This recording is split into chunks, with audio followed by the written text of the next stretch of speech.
The presidential race to the governor's State of the State address. Lots of politics to talk about today. And joining us live is the Sacramento bureau chief for the LA Times, John Myers. So, John, let's start with what you considered the headline from the governor's speech today. Caution, caution, caution. Okay. I mean, if you look at the way this governor has operated for the last 5 years, he's tried to thread the needle between liberal Democrats who want to spend more and conservative Republicans who don't want to spend hardly anything. I think the governor said more of that today. There was anything that Edie out of the speech that caught my eye. It was like one sentence that basically said we can't solve today's problems if we make tomorrow's problems worse. And I think that is the governing philosophy of Jerry Brown. Yes, he's been very consistent on that. So interesting what he didn't say. He didn't talk about the Twin Tunnels project. He did not mention high-speed rail. What do you make of that? They're not going as well for him as other things are. I mean, the state's finances have done a lot better. High-speed rail faces a lot of funding problems and popular opinion perhaps turning against it. And as far as the Delta tunnels, he made a reference that you would have had to have been a wonk to understand. He said this term conveyance. Well, conveyance is the formal name of the project that includes the Delta water tunnels. And so I think you're going to see a lot of debates about that too. There are a lot of logistical questions, not to mention the funding for it. He did talk about road repair. Everybody knows that our state has the worst roads in the nation. No doubt we need the repairs, but the way he wants to get there are some new taxes, new fees.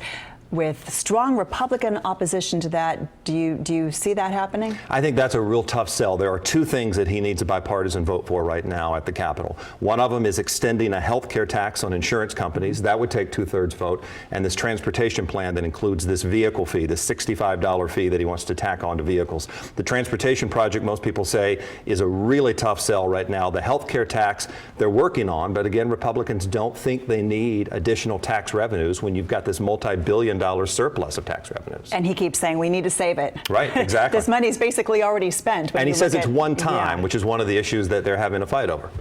And another fight that we could see coming up is the $2 billion to upgrade state buildings, including his office. That may be popular in this region. We have a lot of state workers and state offices, but how does that play across the state? I don't know. I think it depends on whether it becomes a very local issue, like you said here in Sacramento, or whether it becomes part of this broader agenda the governor's talked about money in reserves, and then also paying off debts and try to fix things and get things right with money that is only one time, that won't be coming back. So he may make the argument that, look, we've got the money, this is a one-time expense, let's pay it on it.